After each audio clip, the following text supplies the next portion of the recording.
मेरे बिहार के बुज़ुर्गों, मेरी माताओं और बहनों,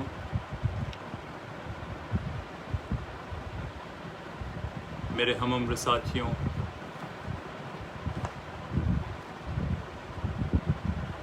मेरे नौजवान दोस्तों और मेरे प्यारे बच्चों,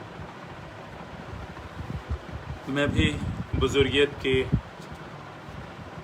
तरफ आ चला हूँ और बहुत से लोग, मेजॉरिटी जो है आज की तारीख में मुझसे कम उम्र के हैं, मेरे बच्चों की तरह ही हैं। आज इस बात करने का मकसद यही है, ख़ास करके नौजवान लोगों को बताने के लिए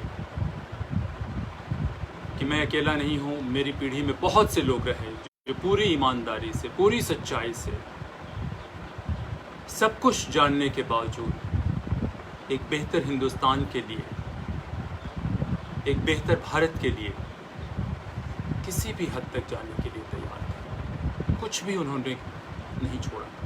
मैं उनमें से सौभाग्यशाली हूँ कि मैं हूँ। ऐसी बात नहीं कि मुझे इस दुनिया से भेजने की कोशिश नहीं की गई, लेकिन फिर भी मैं हूँ और आज मैं आप सभी से बात कर रहा हूँ। आपसे जब बात करने की खुशी है तो बहुत कष्ट भी है, बहुत दुख भी है। हम एक ऐसे समय से गुजर रहे हैं जहाँ पूरी मानव जाति एक बहुत बड़ी त्रासदी, एक ऐसी त्रासदी जिसके बारे में कभी किसी ने सोचा नहीं था, उससे गुजर रही है। उस त्रासदी में बिहार और पूर्वी उत्तर प्रदेश के लोग, हम सब लोग इतने लाचार, वैसे तो पूरे हिंदुस्तान के ही लोग, लेकिन खास करके हम सब लोग इतने लाचार, इतने असहाय और इतने तकलीफ अपने जीवन काल में कभी नहीं महसूस हुआ होगा जितना अभी महसूस हुआ। हमारे बहुत से भाई बहन जितने तकलीफ, जितने कष्ट, जितने अमानवीय अवस्था में वो हजारों सैकड़ों किलोमीटर चलते चलते गए, कितनों के प्राण चले गए। वो लोग दया के पात्र नहीं, वो हमारे नागरिक है, वो हम में से एक है, वो हमारे लोग हैं। अगर उनके साथ ये बात होती है, दुर्दशा होती है, तो उसमें हम लोगों की गलती है। जो भी लोग जो लीडरशिप रोल में है, उन लोगों की गलती है कि हम सब जो है नाकामयाब रहे, हम सब असफल रहे। जिस आदर्श की दुनिया के लिए, जिस आदर्श के लिए लोग जीते रहे, सब कुछ करते रहे, मैं नहीं कहता हूँ कि सब कुछ नहीं हुआ। जरूर थोड़ा प्रगति हुई, जरूर अच्छी बातें हुई, लेकिन वहाँ हमारा देश नहीं पहुँचा जहाँ पहुँचना चाहिए। और ये किसी को दोष देने के लिए हमें कुछ नहीं कहना चाहिए। किसकी गलती है, क्या गलती है, इसमें बिल्कुल बात नहीं होनी चाहिए। मैं आज आप लोगों पे एक खास विषय पे बात करने आया हूँ। वो विषय है भारत तंत्र, इंडोक्रेसी। क्यों इस दुनिया को आज इंडोक्रेसी की ज़रूरत है? क्या है इंडोक्रेसी और कैसे हम इस इंडोक्रेसी की तरफ जा सकते हैं? ये कहने से पहले दो बातें मैं कहूँगा। सबसे पहले कि जो लोग इस कोरोना की लड़ाई में सबसे आगे हैं, लड़ रहे हैं, और दूसरी जो हमारी सेनाएं जो एक बॉर्डर पे संकट बढ़ा रहा है, वहाँ पे लगी हुई हैं, उन सभी का हम सबको नमन करना चाहिए। ऐसे ही लोग हैं जो इस देश के लिए सब कुछ बलिदान करने के लिए तैयार रहते हैं। इसी जज्बे की वजह से हम लोग सौभाग्यशाली हैं कि हम ठीक से रह पाते हैं, हम एक दूसरे से बात कर पाते हैं, ये जीवन हम जी पाते हैं और इतनी आज़ादी से रह पाते हैं। मैं उन सभी लोगों का आप सब की तरफ से, अपने सारे मित्रों की तरफ से बहुत श्रद्धा और विनम्रतापूर्वक नमन करूँगा। दूसरा, मैं आदरणीय भाई अरुण कुमार जी का और मेरे मित्र आशुतोष पाठक जी का खास करके जिक्र करना चाहूँगा। बहुत संजोग से इन दोनों सज्जनों से मेरी मुलाकात हुई। दिसंबर 19 का समय था, पहला हफ्ता था। बड़े छोटे नोटिस पे आशुतोष जी ने मुझे बुलाया इंडिया इंटरनेशनल सेंटर पे। बातचीत हो रहा था, छात्रों को कोई समस्याएं थी और उन समस्याओं पे बात करने के लिए इन लोगों ने मुझे बुलाया। जब मैं गया और मुझे बोलने का मौका मिला तो मैंने कहा कि देखिए, राष्ट्र की सुरक्षा की सबसे बड़ी कड़ी क्या है? जनता का स्वास्थ्य और जो लीडरशिप लेवल में लोग हैं, जो नेता हैं, जो अफसर हैं, जो कॉर्पोरेट लीडर हैं, जो मीडिया में टॉप लीडर्स हैं, उनका चरित्र। और जनता के स्वास्थ्य की मैं बात कर रहा हूँ, मैं फिजिकल स्वास्थ्य की बात कर रहा हूँ, मैं मेंटल हेल्थ की बात कर रहा हूँ, मैं उनके इंटेग्रिटी की भी बात कर रहा हूँ। इंटेग्रिटी कभी हवा से नहीं निकल के आती। इंटेग्रिटी वो होती है कि जो हम अपनी रोज़मर्रा के जीवन में जी सकें। वो वीडियो भी बना के आशुतोष जी ने YouTube पे डाला है। आप लोगों को मौका मिले तो उसे देखने की कोशिश कीजिएगा। वो तैयारी करके दिया हुआ कोई भाषण नहीं था, जो मुझे लगा वही मैंने कहा। थोड़ा मैं अपने बारे में भी बतलाना चाहूँगा कि कौन हूँ मैं। जी हाँ, मैं सरकार में नौकरी करता था, जॉइंट सेक्रेटरी के पद से समय से पहले रिटायर हो गया। रिटायर होना तो मैं कई सालों से चाहता था, लेकिन हाँ, 2018 में बड़े एक अजीबोगरीब माहौल में ये बात हुई। कोई बात नहीं, उसका मैं जिक्र नहीं करना चाहूँगा। मैं जो कुछ भी कहने जा रहा हूँ वो किताब की पढ़ी हुई बातें नहीं कहने जा रहा हूँ।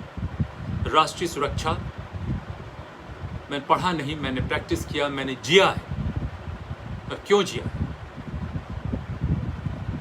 3 वर्ष की उम्र से मेरे घर में कहानियाँ सुनाई जाती रही, स्वतंत्रता सेनानियों की, खुदीराम बोस की, चंद्रशेखर आज़ाद की, भगत सिंह की, बिस्मिल की, राम प्रसाद की, सुभाष चंद्र बोस की, और निश्चित रूप से गांधी जी के, और तमाम ऐसे लोगों के, तमाम ऐसे लोग जो वीर कुंवर सिंह जी की, डॉक्टर जयप्रकाश नारायण जी की, और तमाम ऐसे लोगों की जो हमारे गांव के और उसके आसपास के ही रहने वाले थे। और कितनी बहादुरी से उन लोगों ने लड़ाई लड़ी। मेरे पिताजी उस समय 10-12 वर्ष उनकी उम्र रही होगी, 1942 के आंदोलन में उन्होंने भी हिस्सा लिया था, और कैसे उन्हें पुलिस पकड़ने आती थी और कैसे उन्हें कहीं गांव के बाहर गड्ढे में छुप के रहना पड़ता था 10-12 वर्ष की उम्र में।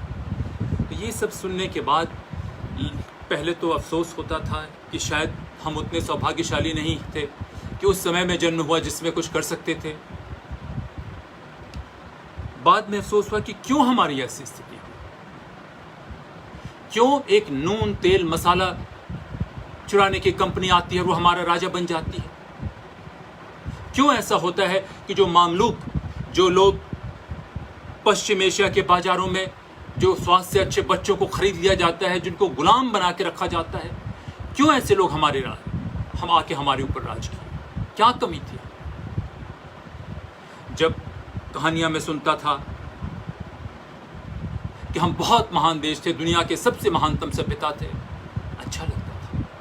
लेकिन एक सवाल जो उस समय भी गूंजता था और एक सवाल आज भी गूंजता है कि जब हम इतने महानतम देश थे तो हमारी दुर्दशा क्यों हुई? और अब तो हम आज़ाद हैं, अब आज़ाद हो गए तो क्यों भारत के नागरिकों को ऐसा सहने को मिलता है, ऐसा होने को मिलता है? तो इसमें बातचीत करने की बजाय, कहने की बजाय, मुझे याद है कि पूरे जीवन में आज तक 50 से अधिक मेरी उम्र हो चुकी, पूरे जीवन में मैंने कभी किसी को रिश्वत नहीं दिया, कभी किसी से एक चाय का प्याला भी गलत तरीके से लेने की कोशिश नहीं की। और ये ऐसा नहीं किया कि मुझे किसी को खुश करना था, और ऐसा नहीं किया कि मुझे किसी से कुछ चाहिए था। मैंने ऐसा किया इसलिए किया कि जो मेरी मेंटल कंडीशनिंग थी, जो मेरी मानसिक स्थिति थी, जो मेरी परवरिश थी, उसने मुझे ऐसा ही होने पर मजबूर किया। 13-14 साल की उम्र में मुझे वाकई अल्ट्रा लेफ्ट से लगाव हो गया था। कार्ल मार्क्स की किताब मैंने 13 साल की उम्र में पढ़ी, और मार्क्स से 13 साल में नहीं पढ़ी, उससे पहले, सबसे पहले किसी बड़े राजनेता से जब मेरी मुलाकात हुई वो 9-10 साल की उम्र में विष्णुकांत शास्त्री जी, जो कलकत्ता के जोड़ा साकू इस एरिया से 1977 में उन्होंने चुनाव लड़ा और 1982 में उनके चुनाव का मैं हिस्सा था। मेरी उम्र 13-14 साल थी, लेकिन उनका मैं हिस्सा था। खैर, इसमें मेरे बड़े भाई का योगदान था, जो हार्डकोर हिंदू नेशनलिस्ट कहते हैं अपने आप को, और हैं भी। उनसे बात होती रही। पहले तो मैंने हिंदुइज्म सीखा।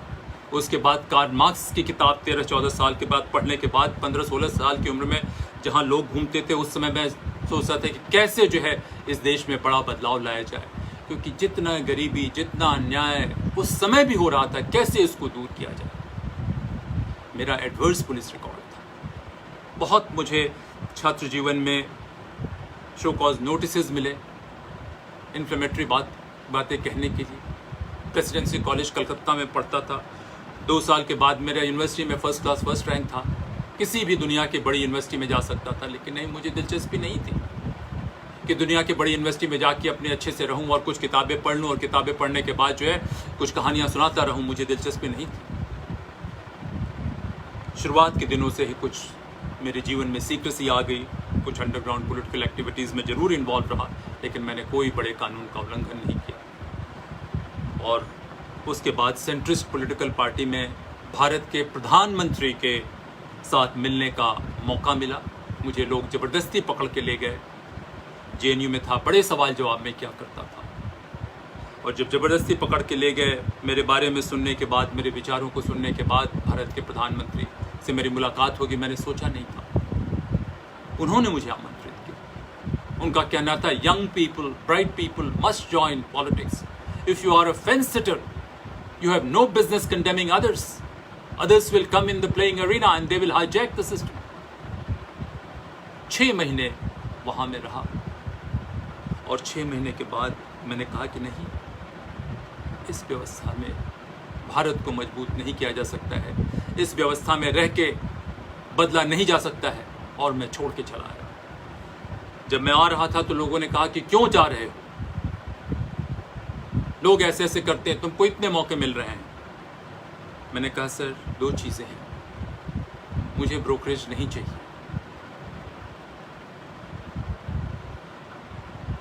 दूसरा इस व्यवस्था में रह के बदलाव नहीं हो सकता। और मैंने कहा कि मुझे उस समय आंदोलन करवाने के अलावा कुछ नहीं आता था। और ये कह के मैं चला आया। सिविल सेवा में 2 बार परीक्षा दिया, दोनों बार पास हुआ, अच्छी नौकरी मिली। लेकिन मैं जानना चाहता था ये व्यवस्था क्या है, कैसे इस व्यवस्था को तोड़ा जा सकता है और एक वाकई भारत तंत्र बनाया जा सकता है जिसमें सारे भारतीयों की इज्जत, आबरू और सुरक्षा बनी रहे। नहीं चाहते हुए भी मेरे विचार जो बने वो आज तक बदल नहीं पाए। मैं आदरणीय भाई अरुण कुमार जी का और आशुतोष जी का बड़ा कृतज्ञ हूँ कि उन्होंने मुझे मौका दिया। मेरे बारे में जानने के बावजूद वो मेरे साथ जुड़े, नहीं तो अधिकतर ये होता था कि बड़े बड़े नेता मेरे घर आए, मेरे साथ चाय पिया, उन्होंने बुलाया, बातचीत किया, अपनी पार्टी में आने का आमंत्रण भी दिया, बहुत प्रलोभन भी दिए, लेकिन मेरे विचारों को सुनने के बाद और मेरी दृढ़ता को जानने के बाद वो चुपचाप उससे अलग हो गए। तो ये दोनों सज्जन मेरे साथ उस समय आए जब 90%, 95% मेरे मित्र भी, मेरे जानने वाले भी मुझसे दूर हो रहे थे। और आके अरुण भाई ने कहा कि नहीं, जो मेरे विचार हैं वो रहेंगे, उसे मेरे रखने का पूरा हक है, वो मेरे साथ खड़े रहेंगे। और पूरी विनम्रता से उन्होंने कहा कि नहीं, आप अपने विचार बताइए। और जो विचार मैं बात करने जा रहा हूँ वो विचार कहानी नहीं है, वो सिर्फ किताबों के पढ़े हुए नहीं। मैं भारत का एक गुप्त योद्धा था। सीमाओं से दूर जाके मैं अपने तरीके से युद्ध करता था और भारत के रक्षा के लिए लगा रहता था। बहुत लोगों के लिए नौकरी थी, मेरे लिए नौकरी नहीं था, मेरे लिए पागलपन था। आजकल या मेरे आखिरी दिनों में लोग अंगूठा लगाते हैं 8 बजे या 9 बजे जाके और 6 बजे आने का। मेरे जो पहली पोस्टिंग में, फील्ड पोस्टिंग में मेरे सहयोगी अगर सुन रहे होंगे, वो भी मुझे जुनूनी कहते थे, सिरफिरा कहते थे। मैं 5:30 बजे से दफ्तर शुरू करता था, दिन में ब्रेक लेता था, कभी 11-12 बजे तक तो बसते ही बसते थे। ऐसे भी दिन आते थे कि सुबह के 4 बजे हैं सुबह, और ये सुबह के 4-5 बजे का काम तो 2015-16 तक होता रहा, जो वैसी ज़रूरत नहीं थी, आदत बन गई थी। 35 साल की उम्र से पहले भी बड़ी सारी स्वास्थ्य की समस्याएं हैं, लेकिन नहीं, मैं ये सब किसी के लिए नहीं करता था। मैं सिर्फ ये अपने जुनून के लिए, अपने जोश के लिए, अपनी सोच के लिए और उन सारे हिंदुस्तानियों के लिए करता था जिनका चरित्र, जिनकी सोच आज भी बहुत अच्छी है। मैं नहीं कहता हूं मैं अकेला हूं। मैं देखा जाए तो उन सारे लोगों की भावनाओं का प्रतिनिधित्व कर रहा हूं जो शायद बोल नहीं सकते, जो शायद कह नहीं सकते,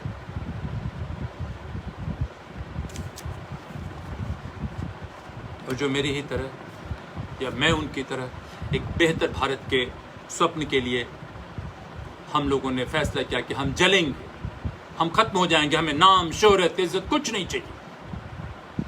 और अकेले नहीं है, हमेशा से हिंदुस्तान में ऐसे लोग आते हैं, इतिहास की किताबों में भी उनका नाम नहीं होता है। और आज भी मैं बताऊं कि जरूर मैं भारतीय सब लोग पार्टी के प्लेटफॉर्म से बोल रहा हूं, लेकिन मेरी कोई पॉलिटिकल एम्बिशन नहीं है, मैं इस पार्टी का सदस्य नहीं हूं, और भारत तंत्र की जिसकी मैं बात कर रहा हूं वो भारत तंत्र सबके लिए लागू है। अपने जीवन की बहुत सी बातें मैं नहीं कह सकता, मैं कानून से भी बंधा हूं, मर्यादा से भी बंधा हूं, और कानून से ज़्यादा अपनी जिम्मेदारियों से और अपनी सोच से बंधा हूं।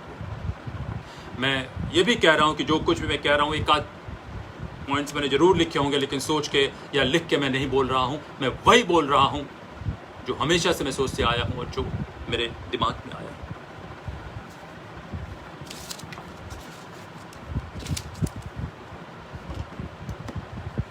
मित्रों, क्यों आज आवश्यकता है भारत तंत्र की? हम एक अलग दुनिया में रह रहे हैं,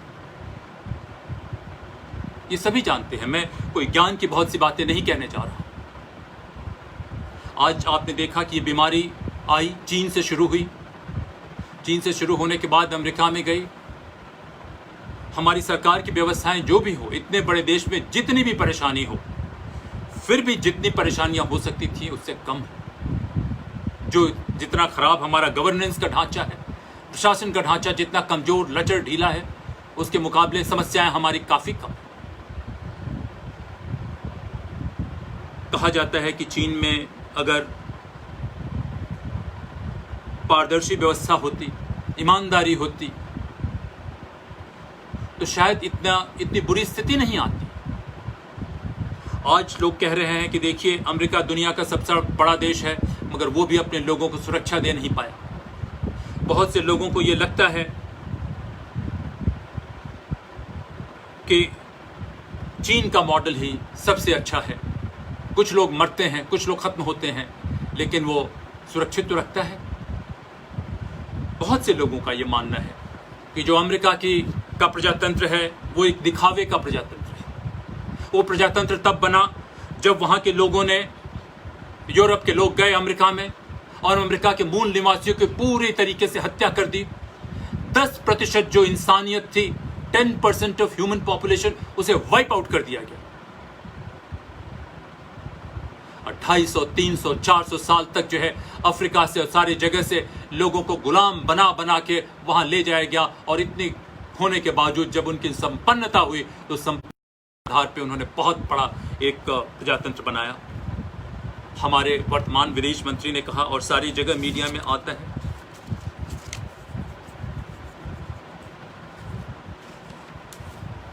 कि $45 ट्रिलियन इंग्लैंड के लोग हमारे यहां से लेके गए। मैं उनको दोष नहीं देता, मैं दोष देता हूं अपने आप को, हम अपने हिंदुस्तानियों को, कि हम अगर कमजोर रहेंगे तो दुनिया के लोग तो लूटेंगे ही, वो लेके जाएंगे ही लेके जाएंगे।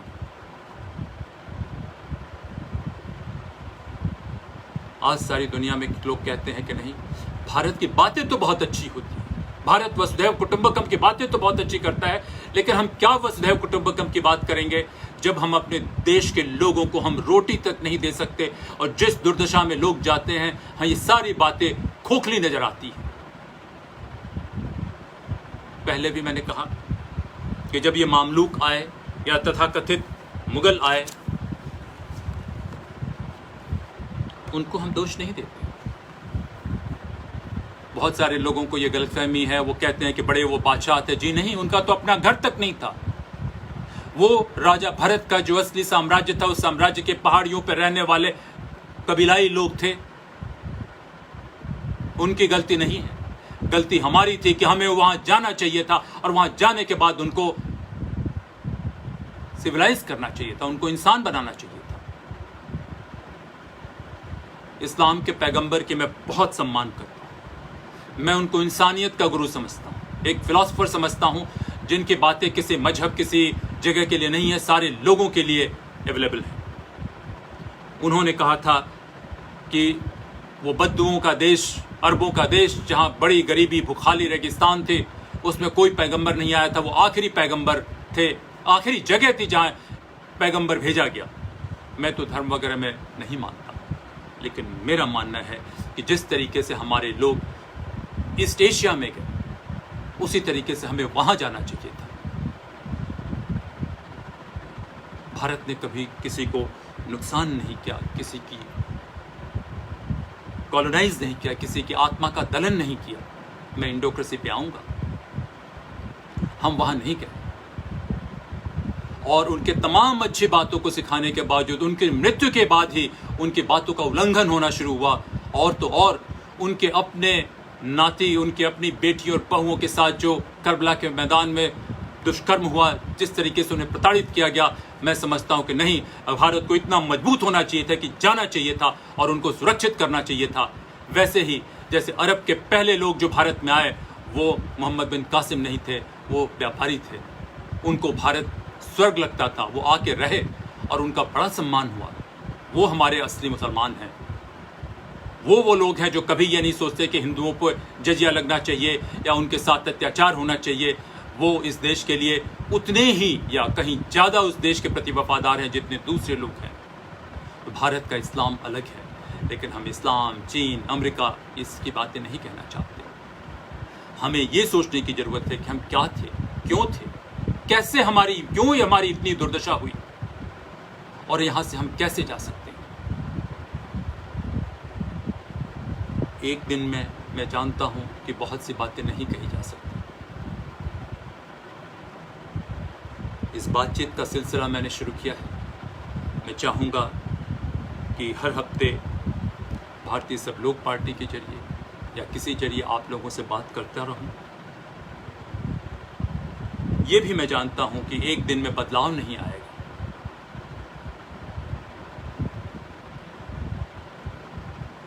लेकिन ये सब कहने के बावजूद मैं समझता हूं कि हम लोग बड़े सौभाग्यशाली हैं कि जो सभ्यता हमारी इतनी पुरानी थी, जो सभ्यता कभी मध्य एशिया से होते हुए पूरे पूर्वी एशिया तक जाती थी, उस सभ्यता को पूरी तरीके से सर्वनाश नहीं किया जा सका। वो सभ्यता आज भी बनी हुई है। भारत तंत्र के वर्तमान ढांचे और भविष्य पे जाने से पहले कुछ बातें मैं कहना चाहूँगा भारत, चीन और पश्चिम की सभ्यताओं के बारे में। अंग्रेजों का मानना है या बहुत सारे यूरोप के लोगों का मानना है कि ये प्रजातंत्र हमने अंग्रेज से सीखा या यूरोप से सीखा। ये गलत है। मैं नहीं कहता हूं, पश्चिम के इतिहासकार कहते हैं कि जब दुनिया सेवेजरी के माथे पे थी, जब इंसान कैनिबलिज्म करता, दूसरे आदमी की हत्या कर देते थे, एक दूसरे को मार के खा जाते थे, जब वहशीपने का, दरिंदगी का वो आलम था, उस समय भारत सभ्यता के पास पहुंच चुका था। मैं नहीं कह रहा हूं, कैम्ब्रिज हिस्ट्री कह रही है, अंग्रेज इतिहासकार कह रहे हैं कि India was on frontiers of civilization when world was still grappling with savagery। मैं और उदाहरण दो देना चाहूंगा। रोम के साम्राज्य की बात होती है।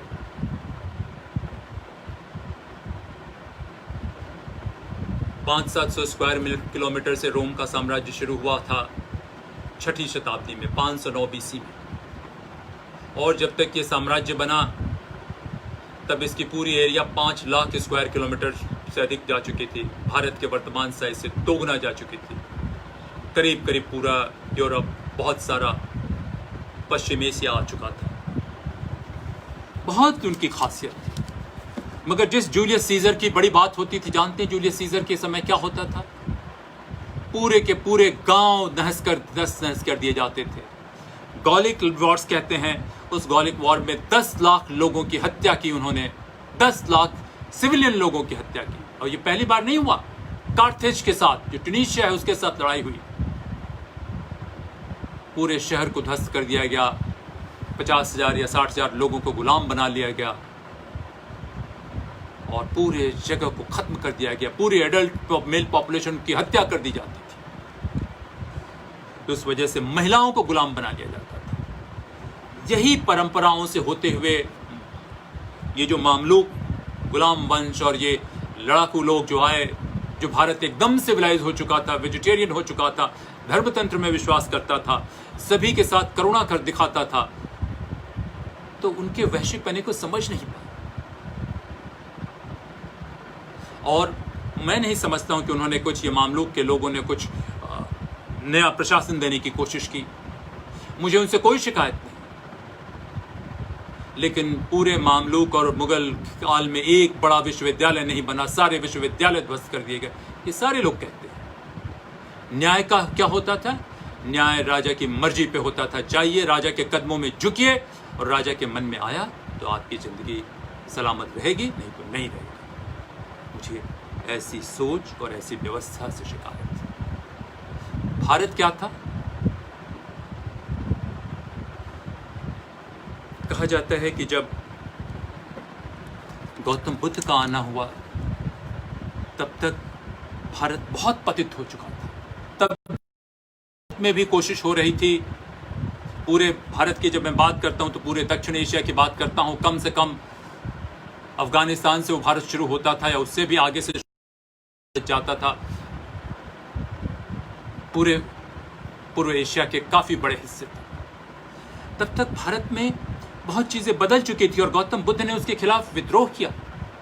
तब तक भारत में रिपब्लिक हुआ करते थे, भारत में राजतंत्र नहीं होता था। जो सेक्युलर हिस्टोरियन है वो भी कहते हैं कि भारत में रिपब्लिक होते थे, चुनाव होता था, और राजा का मकसद क्या होता था? रक्षा करना। राजा एक रोल मॉडल हुआ करता था। राजा मुकुट पहन के ये करता था। ये तो बहुत बाद में हमारी सभ्यताओं को भ्रष्ट कर दिया गया। जब रोम शहरों को ध्वस्त करता था, लोगों को खत्म करता था, तब भी भारत के लोग, भारत के राजा रक्षा करते थे। मैं नहीं कह रहा हूं, जब अशोक ने तक्षशिला पे आक्रमण किया, अशोक ने तक्षशिला पे आक्रमण किया तो तक्षशिला की जनता आना चाहती थी उनके साथ। चीन के बारे में भी मैं बात करूंगा, थोड़ी सी बात करूंगा।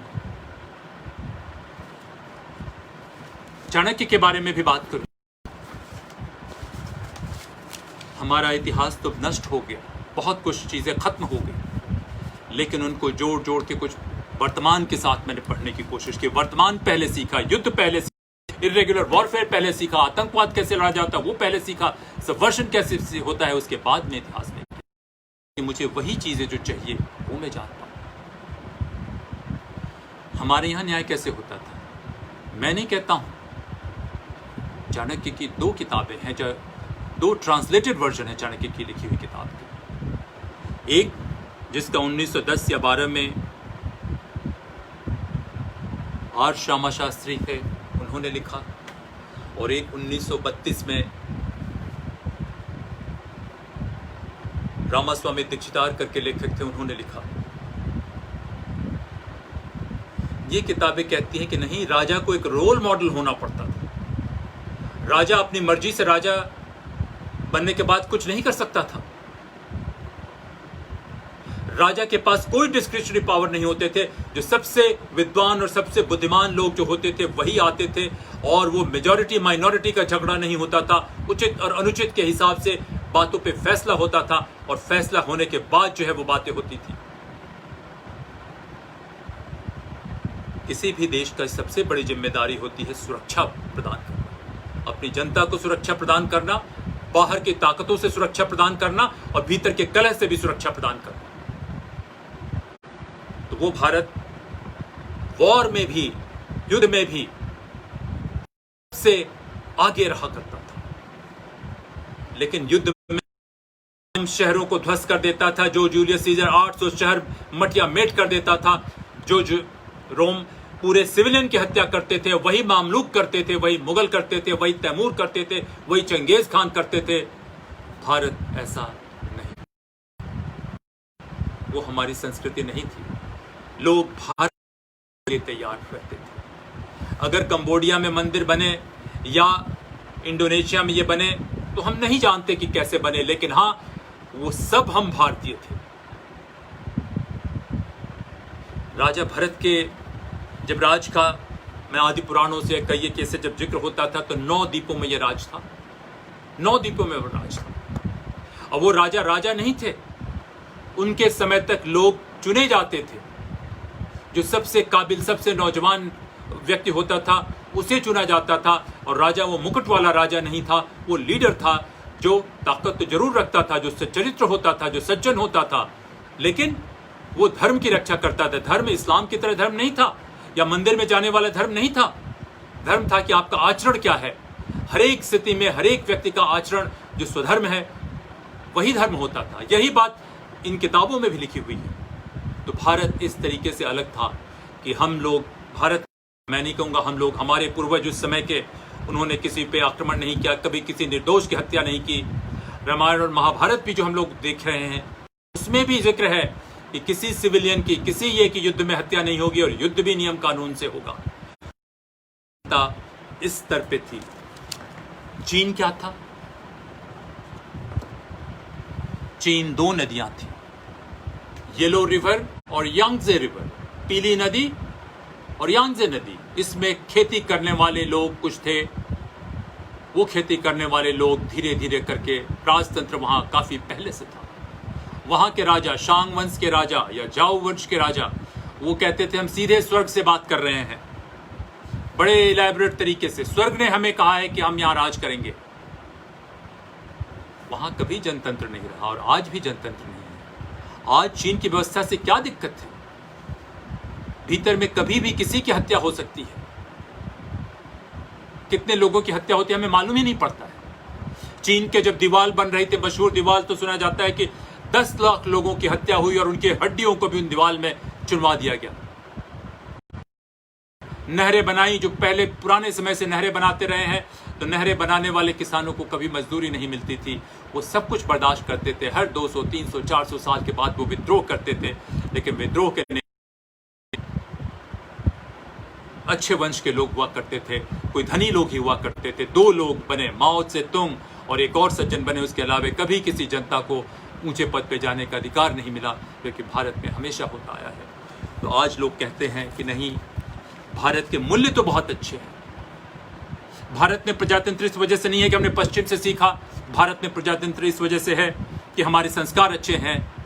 वो संस्कार हमें विरासत में मिले हुए हैं। उसी सोच का कुछ हिस्सा बच गया है, खत्म नहीं हो पाया कि हम प्रजातंत्र हैं और दूसरे लोग नहीं हो पाए। लेकिन प्रजातंत्र ठीक नहीं। जो प्रजातंत्र लोगों को भोजन नहीं दे सके, लोगों को आत्मसम्मान नहीं दे सके, लोगों को सुरक्षा नहीं दे सके, लोगों को अच्छे से, पूरे देश को अच्छे से सुरक्षा, तो उस प्रजातंत्र को बेहतर बनाने की जरूरत है।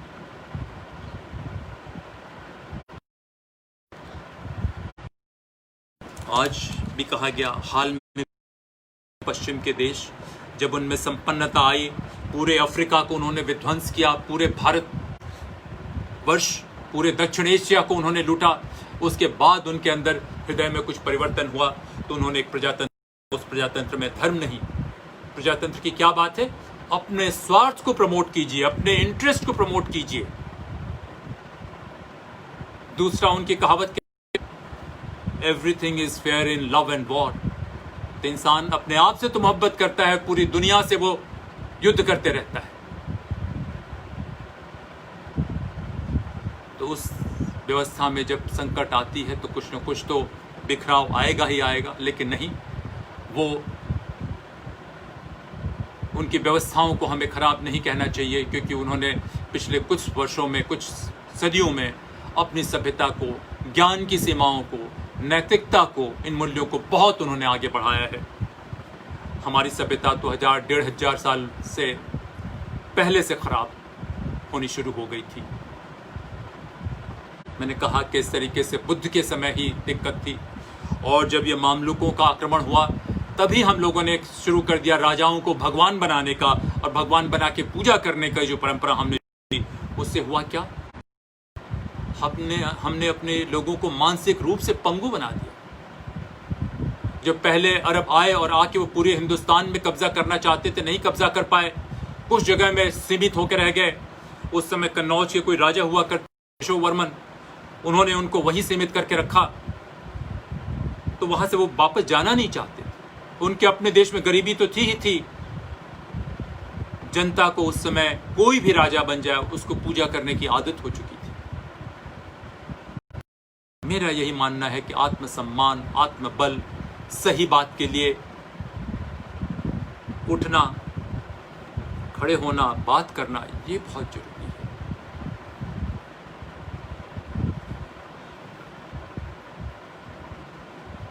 विद्वान लोगों के बारे में कहा जाता है, कुछ लोग उनका उपहास उड़ाते हैं और बहुत सही उपहास उड़ाते हैं। कहते हैं समझदार व्यक्ति सोच समझ के बात करता है, लेकिन विद्वान व्यक्ति, खास करके वर्तमान भारत में विद्वान व्यक्ति,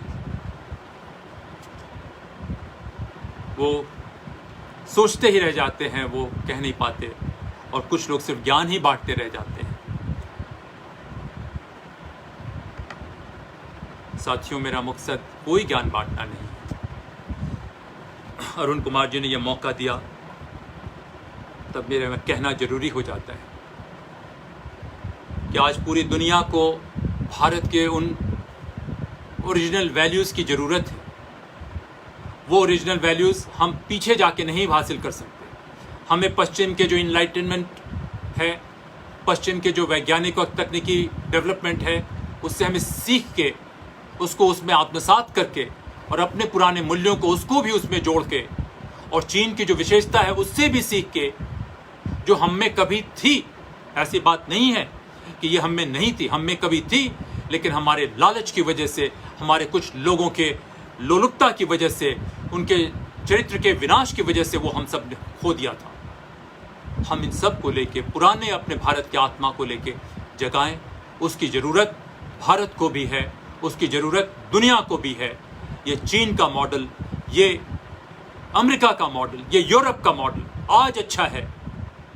हमारा जीवन तो 60 साल, 70 साल, 80 साल के लिए है, लेकिन ये मानव जाति का जीवन शायद हजारों, सैकड़ों, लाखों वर्षों का है। इतिहास नहीं पता चल पाया है हमें। बहुत हाल तक अंग्रेज कहते थे कि 2500 साल पहले मोहनजोदड़ो की सभ्यता थी, हिंदुस्तान के इतिहास वहाँ से शुरू होता है। 1500 साल पहले भाई आर्य कहीं से चले आए, इतिहास वहाँ से शुरू होता है। लेकिन आज कहा जाता है कि इतिहास वहाँ से नहीं शुरू होता है। आज साइंटिफिक वेस्ट के इतिहासकार मानते हैं कि 7000 BC पहले जहाँ चीन नहीं था, यूरोप नहीं था, वहाँ पे मेहरगढ़ करके जो सभ्यता थी, जो अखंड भारत के जो बलूचिस्तान हिस्सा है वहाँ से शुरू होती थी और हमारे गुजरात और उत्तर भारत तक आती थी 7000 BC पहले, यानी आज से 9000 साल पहले। चीन की सभ्यता का तो 4-5 हजार साल पहले से जिक्र है। रोम की सभ्यता की जिसकी मैं बात कर रहा हूँ 500 BC पूर्व की है। जिस इसकी बात कर रहे हैं ग्रीस की, वो तो 400 BC या 500 BC पूर्व की बात है। और राजा भरत की सभ्यता शायद इससे भी पुरानी है, लेकिन हमें इस बहस में नहीं पड़ना है। हम अच्छे थे ये कह के सांत्वना देना सबसे बड़ी कमजोरी है। हमें अच्छे समय के मूल्यों को लेके,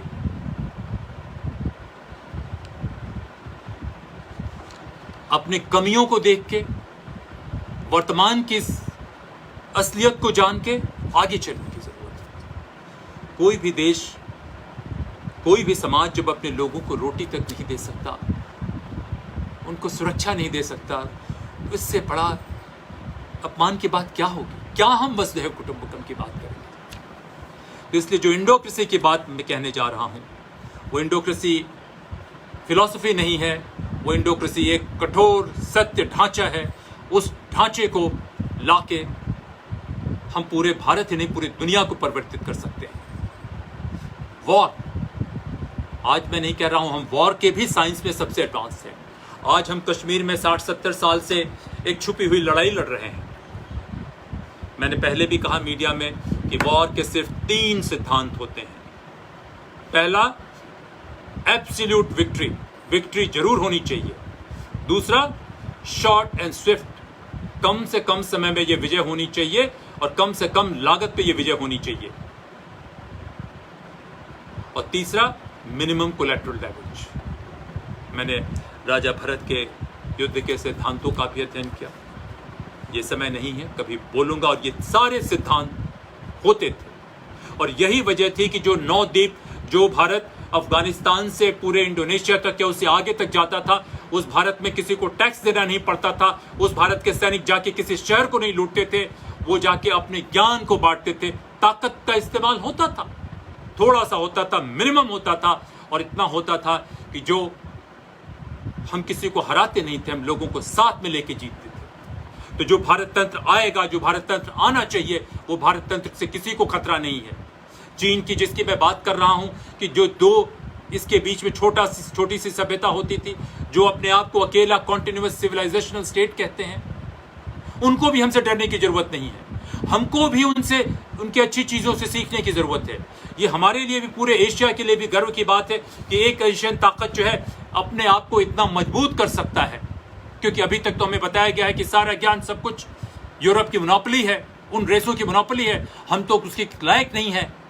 तो हमें चीन को कहना चाहिए कि ठीक है, आपने ऐसा हासिल किया, हम सम्मान करते हैं, लेकिन ये नहीं कि आप दुनिया में सारी जगह जाके जुल्म करेंगे, ये नहीं कि आप हमारी सभ्यताओं को, हमारी सीमाओं को, हमारे लोगों का अपमान करेंगे।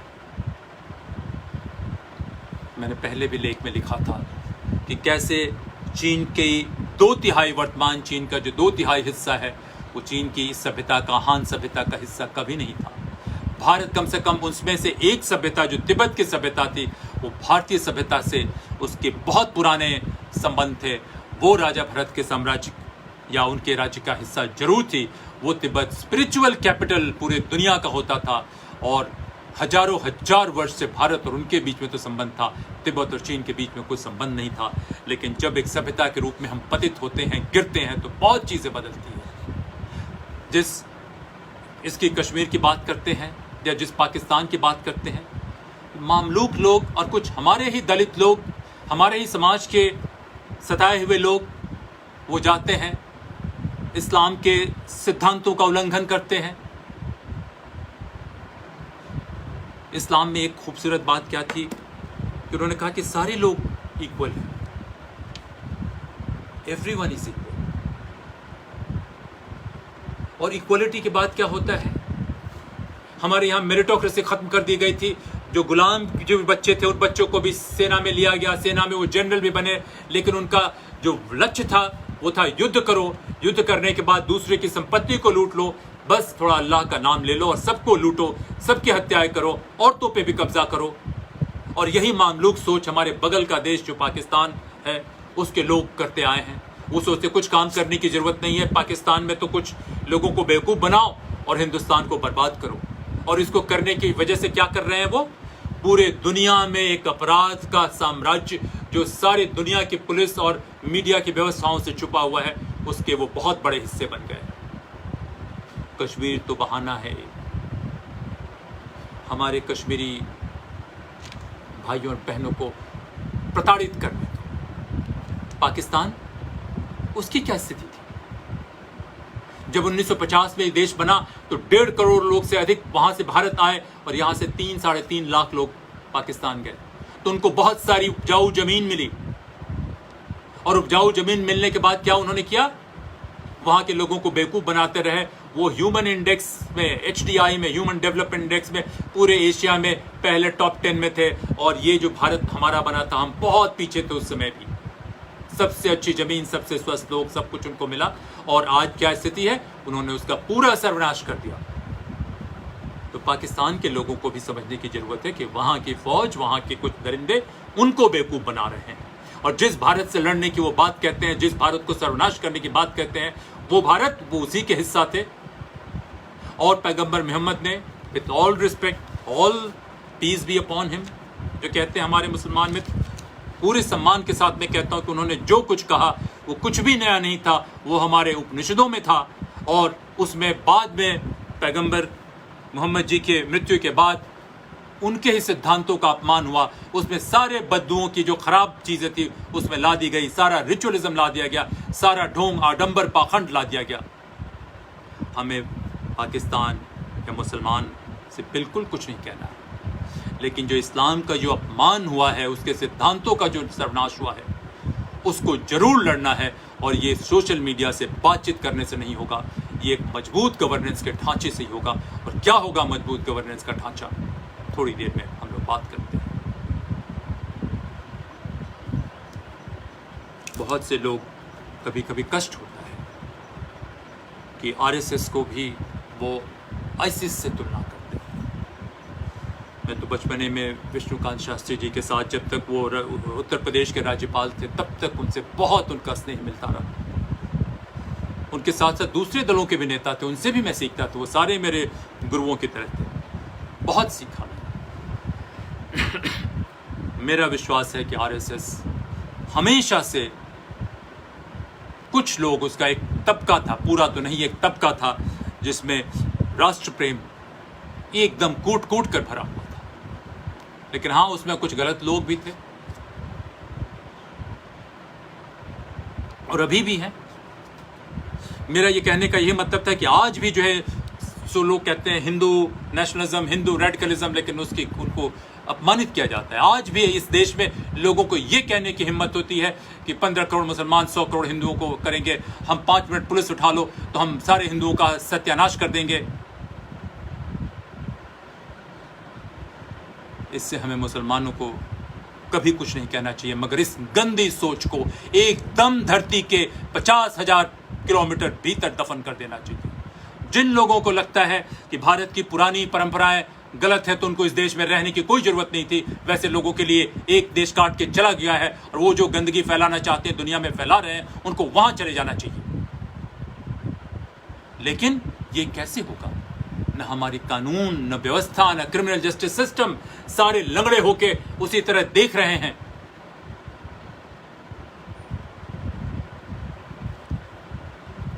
जिस भारत तंत्र की बात मैं कर रहा हूं मित्रों, मुझे नहीं मालूम है आप लोगों में से कितने लोग देख रहे हैं।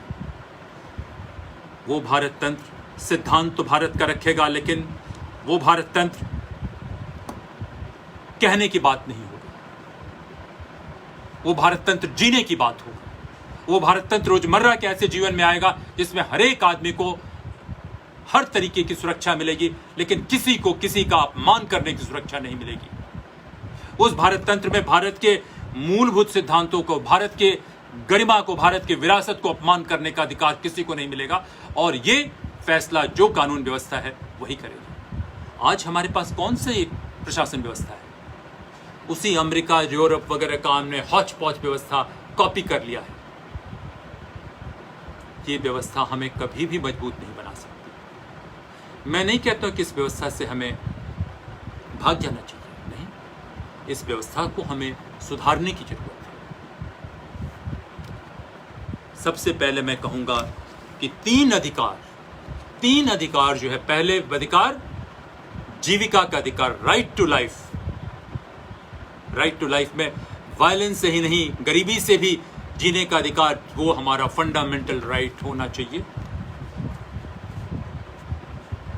पढ़ाई का और हेल्थ केयर का, इस तीनों में से पहले जो इस बात में कहने जा रहा हूं कि तीनों में कोई प्रॉफिट ड्रिवन प्राइवेट सेक्टर नहीं होना चाहिए। ये तीनों भारत के हर एक नागरिक को मिलना चाहिए, और ये दया या भीख के रूप में नहीं मिलना चाहिए। ये लोगों के आत्मसम्मान के जो मूलभूत अधिकार है उसका हिस्सा होना चाहिए। ये इस प्रशासन व्यवस्था से नहीं होगा। चीन की सबसे बड़ी खासियत क्या है? शायद दुनिया की सबसे प्रोफेशनल ब्यूरोक्रेसी, सबसे पुरानी ब्यूरोक्रेसी उनके पास है।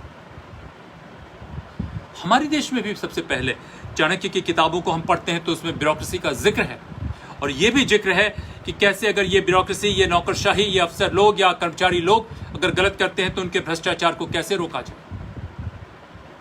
विश्वास के स्थान पे जो लोग बने हुए हैं, आज ब्रिटेन में लॉ है, जो विश्वास के स्थान पे बने हुए हैं, उन लोगों को अगर वो कोई गलती करते हैं तो उनको कठोर से कठोर सजा मिलती है। चाणक्य के अर्थशास्त्र में भी इसी का जिक्र है। सन्यासियों की बड़ी इज्जत होनी चाहिए, ऊंचे पदों पे बैठे हुए लोगों की बड़ी इज्जत होनी चाहिए, मगर उसमें से किसी से कुछ गलती होती है तो उनको उतनी ही कठोर सजा मिलनी चाहिए। क्या बातें हमारी कहने की रह जाएगी। आज जो ब्यूरोक्रेसी हमारे पास है, ये यूरोप की मांगी हुई ब्यूरोक्रेसी है, एक कॉलोनियल, एक साम्राज्य की ब्यूरोक्रेसी है जो बनाई गई है जनता को सप्रेस करने के लिए। लोग कुछ सूचनाओं को रटते हैं, याद करते हैं, इथिक्स के भी सवाल याद कर लेते हैं और इम्तहान में जाके मैंने देखा कि इथिक्स की परीक्षा में भी नकल करते हुए पकड़े जाते हैं और उसके बाद वो सूचना रटने के बाद वो आ जाते हैं, सीधे पैराट्रूप करके अफसर बन जाते हैं। नहीं, ये नहीं होना चाहिए, कहीं दुनिया में ऐसा नहीं है। तो दूसरा सुधार जो पहला मैं कहूँगा या दूसरा सुधार वो ब्यूरोक्रेसी में होनी चाहिए या सिविल सर्विस में होनी चाहिए कि सारे लोग, चाहे वो कांस्टेबल हो या कहीं पे भी हो, एक रैंक पे ज्वाइन करें, कांस्टेबल पे ही ज्वाइन करें और कांस्टेबल ही अपने अच्छे कामों से होके कमिश्नर बने, डीजीपी बने, जो बनना है वो बने।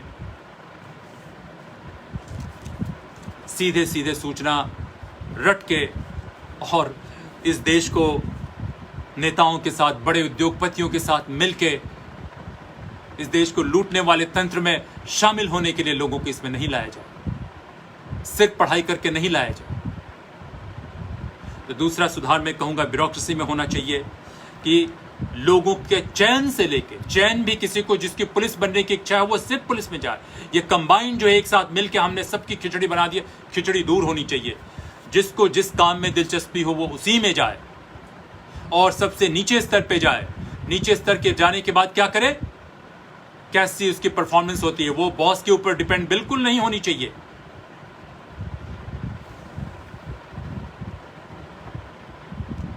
किसी ने मुझे बताया, मैं जिक्र ज़्यादा नहीं करना चाहूँगा, कि सरकार में ACR लिखने का, APAR लिखने का, एनुअल परफॉर्मेंस अप्रेजल रिपोर्ट लिखने का रिवाज है और वो रिवाज बहुत अजीब है। कभी सबसे बड़े से बड़े प्रतिभाशाली लोगों को इतने ख़राब नंबर मिलते हैं और जो सबसे ज़्यादा जो बॉस के फेवरेट ये हैं उनको इतने ज़्यादा मिलते हैं कि वो पता ही नहीं चल पाता कि कौन क्या है, अगर उस कागज़ को हम देख के जानना चाहें तो। ये सब बंद होना चाहिए। लीडरशिप, हम कॉलोनी नहीं है। सरकार में लोग अगर ऊंचे पे काम कर रहे हैं तो उनकी जांच इस वजह से नहीं होनी चाहिए कि उन्होंने क्या किया। आपके नीचे काम करने वाले, आपने अपने नीचे मातहतों को कितना अच्छा बनाया।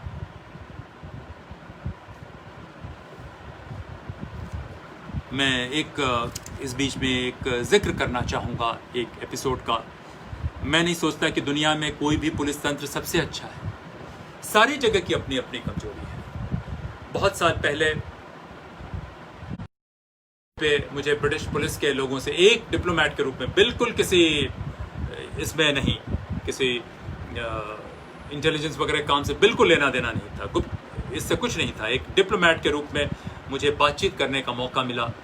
कुछ मुद्दा था, हिमाचल प्रदेश में एक सैनिक थे भारतीय फौज के, उनकी विधवा का एक मेडल था जो किसी ने चोरी कर लिया था, जॉर्ज क्रॉस मेडल था, वो मेडल चला गया था इंग्लैंड और वो ऑक्शन होने वाला था, बिकने वाला था, नीलामी होने वाली थी। भारत से ये मेडल ले जाया गया था सही तरीके से, लेकिन कुछ यहाँ पे दलाल चोर जो होते ही हैं, उन लोगों ने उस वीर सैनिक की विधवा को कुछ बहला फुसला के वो मेडल ले लिया और लेके वो चले गए थे और जाके बेचने वाले थे। बिकने से एक दिन पहले हमारे जो वरिष्ठ अधिकारी थे, जब राजदूत थे वहाँ के, उन्होंने कहा कि किसी भी तरीके से तुम जानते हो इन लोगों को, बातचीत करो और ये मेडल हमें ऑक्शन नहीं होने देना है।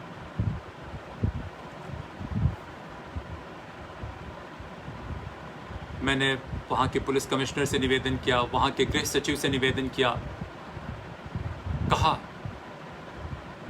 कि देखिए हमारे देश में थोड़ी व्यवस्थाएं धीमी हैं, मगर ये महिला जो है, इसके पति ने इस समय मेडल जीता, पूरे साल इस मेडल के सहारे वो आ रही हैं, उनको धोखाधड़ी से ये मेडल लाया गया है यहाँ पे, इसे मत बिकने दीजिए।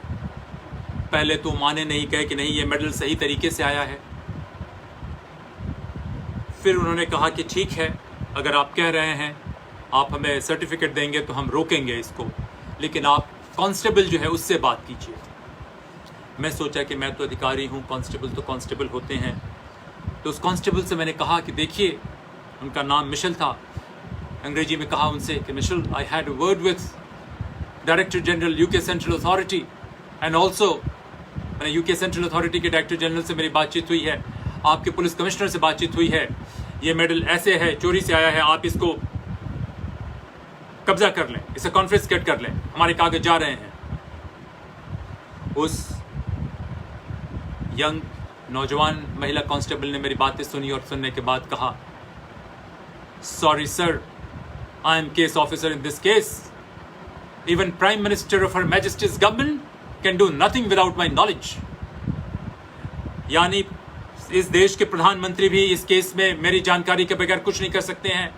मैं होम कमिश्नर को, होम सेक्रेटरी को नहीं जानती, वो उनको मैं मानती ही नहीं हूं, और पुलिस के जो कमिश्नर है वो चाहे तो मुझे इस केस से हटा सकते हैं, लेकिन वो मुझे ये नहीं कह सकते कि कैसे इस केस की इन्वेस्टिगेशन होनी चाहिए। और उसके बाद उन्होंने बताया कि आपका ये मेडल सही तरीके से बता के आया है और जिसने खरीदा है उसकी कोई गलती नहीं है। खैर, बाद में मैंने उन्हें बहुत विनम्रता से बतलाया, समझाया, कहा कि देखिए, हमारे अदालत थोड़े धीमे धीमे चलते हैं, लेकिन वो गलत फैसला नहीं देते, हर स्तर पे नहीं होता। उसके बाद जो है वो मेडल रुका और मुझे सौभाग्य होता है, खुशी होती है कहने के बाद कि मैंने सुना कि मेरे आने के काफ़ी वर्षों बाद जो है उस वीर सैनिक की पत्नी को वो मेडल वापस कर दिया गया और ब्रिटिश हाई कमीशन जाके उनको मेडल उनके हिमाचल के गांव में दे के आई। मैं ये कहना चाहता हूँ कि एक अच्छी व्यवस्था पुलिस की या किसी की वो हो जो नीचे से नीचे काम करने वाले अधिकारी को भी या कर्मचारी को भी अपने कार्य पे गर्व हो और वो अपने अच्छे कामों की वजह से, अपने लीडरशिप की वजह से ऊंचे पदों पे जाए। तो ये जो है सिविल सर्विस या ब्यूरोक्रेसी में, इसमें रिफॉर्म, हम आज गुलाम नहीं है, गुलामों की तरह हमें नहीं ट्रीट किया जाना चाहिए, सारे लोगों की एक पे भर्ती होनी चाहिए। अगर कुछ विशेषज्ञों की जरूरत होती है तो उनकी जानकारी के हिसाब से, उनकी इसके हिसाब से होना चाहिए। मेरा ये भी मानना है कि जब तक हमारे कॉर्पोरेट सेक्टर में सुधार नहीं होता तब तक कहीं पे सुधार संभव नहीं। पश्चिम में कॉर्पोरेट सेक्टर में सुधार नहीं हुआ, क्यों? क्योंकि वो लोग आए ही हमारे देशों में, हमारे जैसे देशों में, किस लिए? लूटने के लिए। वहां रोटी नहीं थी, वहां भोजन नहीं था। सबको पता है कि जब यूरोप आया उस समय वहां कितनी गुर्बत थी। हमारे देश जो है विदेशियों के अधीन हो चुका था, तब भी बहुत संपन्नता थी। तभी तो $45 ट्रिलियन ईस्ट इंडिया कंपनी और ब्रिटिश सरकार लूट के गई, जो हमारी अर्थव्यवस्था से 15 गुना ज्यादा है। उसी के सहारे उन्होंने युद्ध लड़े, उसी के, इसके बारे में बहुत बात हो चुकी है, मैं इस पर कुछ नहीं कहूंगा। तो आज भी जो लूटने की प्रवृत्ति है, आज भी इस व्यवस्था में वो सोच बनी हुई है। आज जो नस्लवाद के लेके, जॉर्ज फ्लॉयड को लेके वहां पे परेशानी हुई, क्यों? सब कुछ होने के बाद भी कुछ लोगों के जहन में आज भी नस्लवाद है, आज भी नस्लवाद की हकीकत बनी हुई है। आज भी हिंदुस्तान के कुछ कॉर्पोरेट लीडर, कुछ लोग सोचते हैं कि वो चल के धीरे से भाग जाएंगे, भाग के यूरोप में रह लेंगे, अमेरिका में रह लेंगे, अच्छे से रह लेंगे। वो बहुत बड़ी गलती कर रहे हैं। अगर इस दुनिया में नस्लवाद को, इस सोच को खत्म करना है तो भारतवाद को, भारत तंत्र को आने की जरूरत होगी। अगर आपका भारत कमजोर होगा तो आप वहां भाग के चले भी गए हैं, तब भी वहां आत्मसम्मान आपको मिले इसकी कोई गारंटी नहीं है, कुछ भी हो सकता है। आज मैं कह रहा हूं, मेरा जीवन तो बहुत सा बीत चुका, बहुत छोटा समय है और ये बोनस की जिंदगी में जी रहा हूं। कई बार हत्या करने की कोशिश हुई, बचता रहा। मेरे बगैर, मेरे गलतफहमी में मेरे कुछ मित्रों की हत्या, उनकी जान चली गई और उनका चेहरा आज भी मेरे दिमाग में है। और ये आज की बात नहीं है, ये 2014 में मैंने पत्र लिखा था अपने सबसे वरिष्ठ अधिकारी को, उसमें जिक्र है, ये पत्र कागज पे है। 2006 में जो इसका जिक्र था वो भी कहीं कागज पे होगा और मेरे बहुत वरिष्ठ अधिकारियों को पता होगा। और उसके पहले कई बार जो ऐसी बातें होती थी, इन बातों को मैं एक छोटे वारदात से अधिक नहीं समझता था। जैसे कोई कॉकरोच आया, चढ़ गया, उसको सामने दुत्कारा और आगे बढ़े। थोड़ा सा मैं ब्रेक लेता हूँ। 2013-19 फरवरी को भारत के आदरणीय प्रधानमंत्री, उस समय गुजरात के मुख्यमंत्री थे, मेरी उनसे मुलाकात हुई थी। मैं मिलने नहीं गया था, मैं तो गुजरात गया हुआ था, चीफ सेक्रेटरी जी से मिलने गया। चीफ सेक्रेटरी जी से मुलाकात कब हुई, जो मैं कहने जा रहा हूं वो कोई गुप्त बात नहीं है, वो ऐसी बात है जो सारे हिंदुस्तानियों को मालूम होनी चाहिए।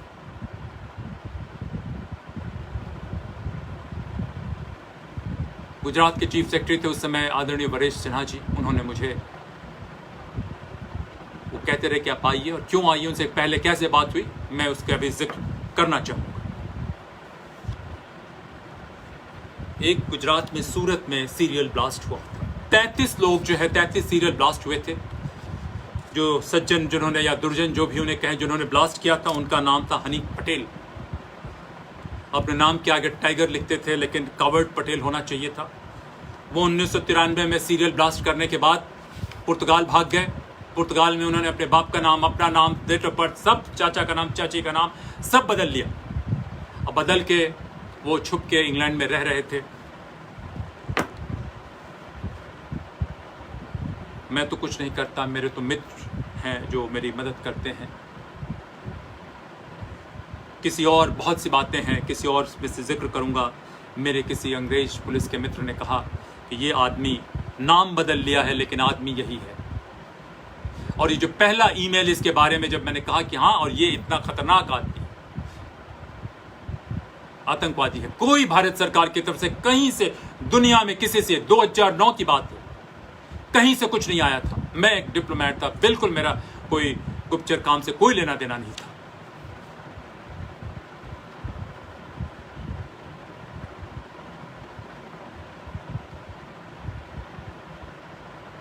मैं भारत सरकार से भीख मांगता रहा कि इसका डीएनए वगैरह कुछ भी है, कुछ भी तो दीजिए।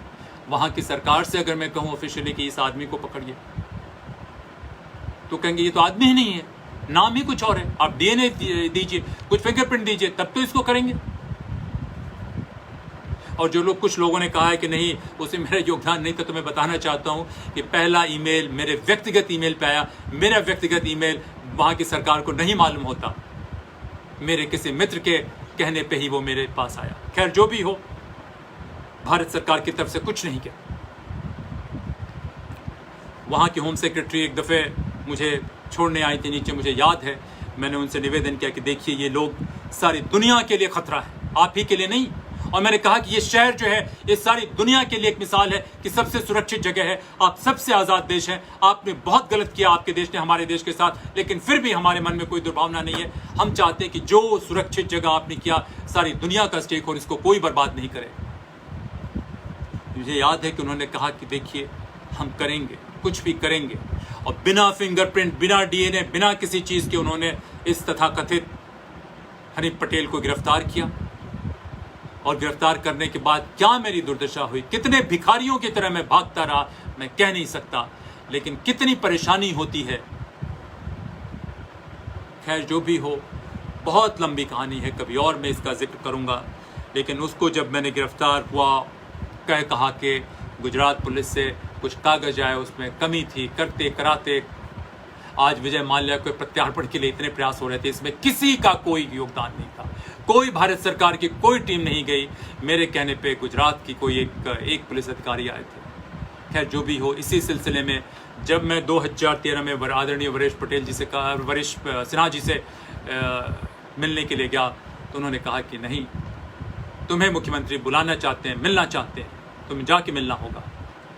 मैंने कहा नहीं सर, मैं नहीं मिल सकता। उन्होंने कहा नहीं, वो एक फंक्शनरी है, वो एक संविधान पे बैठे हुए पदाधिकारी हैं और हम लोग कर्मचारी हैं, जब उनकी इच्छा होती है तो तुम्हें जाना पड़ेगा।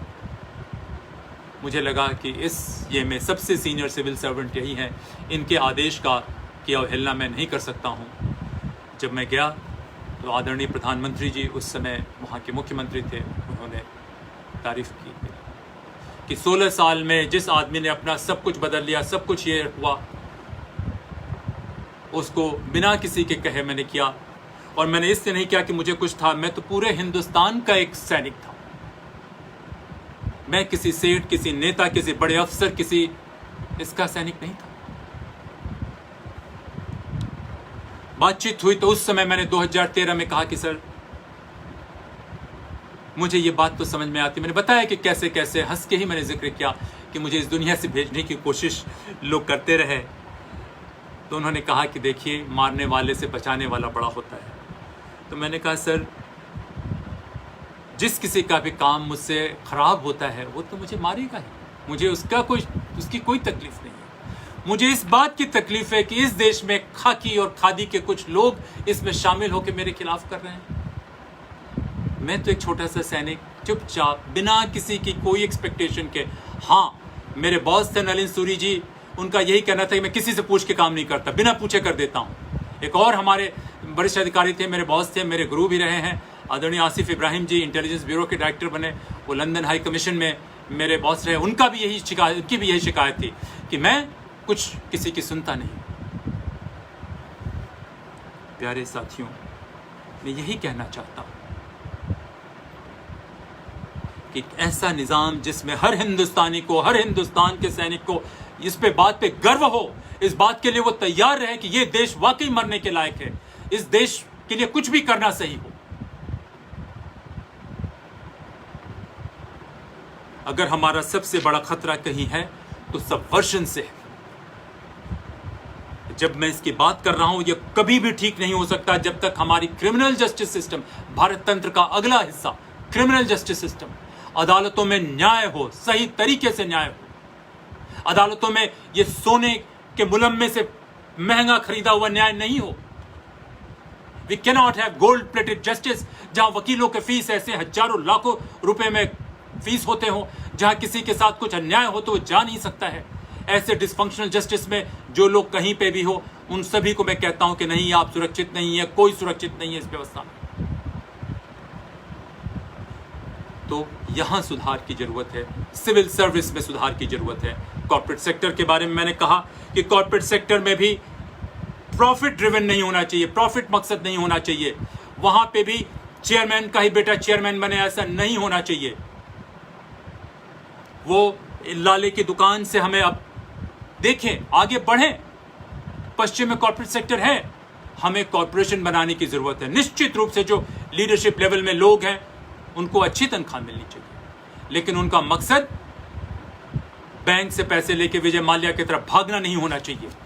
एक विजय माल्या की खबर तो आती है, कितने विजय माल्या छुपे हुए हैं, उनसे भी बड़े बड़े लोग छुपे हुए हैं, हमें नहीं पता चलता है। और ये सिर्फ कानून से नहीं होगा। ये बहुत जरूरी है कि जो रतन टाटा जी का जिक्र होता है, नारायण मूर्ति जी का जिक्र होता है, अजीम प्रेम जी का जिक्र होता है, ऐसे कॉर्पोरेट सेक्टर के लोग आएं और आने के बाद इनिशिएटिव लें, वो डिसाइड करें कि क्या कॉर्पोरेट सेक्टर में रिफॉर्म होनी चाहिए। कॉर्पोरेट सेक्टर हमारा जो है, या प्राइवेट सेक्टर, वो गवर्नेंस का एक बहुत बड़ा हिस्सा बने कि किस एरिया में अगर गाड़ी बनाने की जरूरत नहीं है, मत गाड़ी बनाइए। अगर वाकई इंजेक्शन बनाने की जरूरत होती, वैक्सीन बनाने की जरूरत होती, तो हम कहीं और होते। वो होना चाहिए। लेकिन उनमें से कोई बैंक का लुटेरा अगर निकल जाए तो कठोर से सजा मिलनी चाहिए।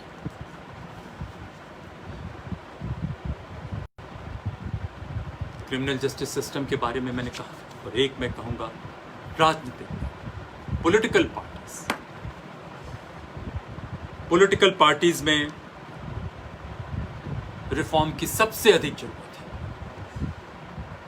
हम वंशवाद के जरिए पॉलिटिकल पार्टी नहीं चलाते। पॉलिटिकल पार्टी जब आई थी, बनी थी, या जो भी हो, उसका मकसद जो भी रहा हो, इसका मकसद ही यही था कि किसी राजा का राज नहीं होगा, और पॉलिटिकल पार्टी में जनता के लोग आएंगे, एक साथ मिलेंगे, मिलने के बाद जो सबसे काबिल व्यक्ति होगा वो लीडर बनेगा। अब बनने के बाद वो जो है जनता के हित में करेगा, सरकार चलाएगा, जनता का प्रतिनिधि बन के सरकार चलाएगा। आज सारी दुनिया में क्या हो रहा है, और खास करके भारत में जो दुनिया की सबसे बड़ी प्रजातंत्र है, क्या हो रहा है। मैं सारे नेताओं से निवेदन करना चाहूंगा, मैं जानता हूं कि आप के लिए संभव नहीं, आप दो काम जरूर कीजिए। पॉलिटिकल पार्टीज को चैरिटेबल ट्रस्ट के रूप में अपने आप को निर्धारित करना पड़ेगा, अपने आप को रीआविष्कार करना पड़ेगा, रीइन्वेंट करना पड़ेगा। नहीं तो हमारी देश की सुरक्षा, हमारी देश की ताकत खत्म होनी ही होनी है। हम तबाही के आज चीन हमसे 5 गुना 6 गुना बढ़ते जा रहा है। इससे नहीं कि प्रजातंत्र में दोष है, प्रजातंत्र के ढांचे में दोष बना दिया गया है। इस प्रजातंत्र को यूरोप जहां लेके आया है, हमें इससे 10 कदम आगे लेके जाने की जरूरत है। और ये तब तक नहीं होगा, मेरा ये भी मानना है कि न्यूनतम मजदूरी 200 रुपए नहीं होनी चाहिए। न्यूनतम मजदूरी इतनी होनी चाहिए कि कोई भी सम्मान के साथ जाके करे। मजदूरों का काम इतना मुश्किल नहीं होना चाहिए कि लोग काम चोरी करने के बाद तेज लोग भाग के आए, राजनीतिक पार्टी में आ जाए, आके उसके बाद जो है देश को लूटने की एक व्यवस्था में लग जाएं। बहुत से नेताओं के बारे में मैं देखता हूं, कहां से उनकी संपत्तियों का विकास हुआ, कोई कहने वाला नहीं है। कोई राजनीतिक दल बात नहीं करना चाहते कि कहां से उनकी फंडिंग आती है।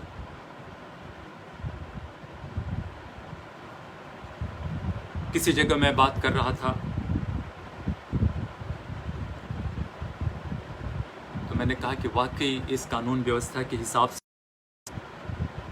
तो हिंदुस्तान के 90% 95% लीडर्स को जेल जाने की जरूरत पड़ेगी। ये भयावह स्थिति है। जेल भेजना हमारा अधिकार नहीं होना चाहिए।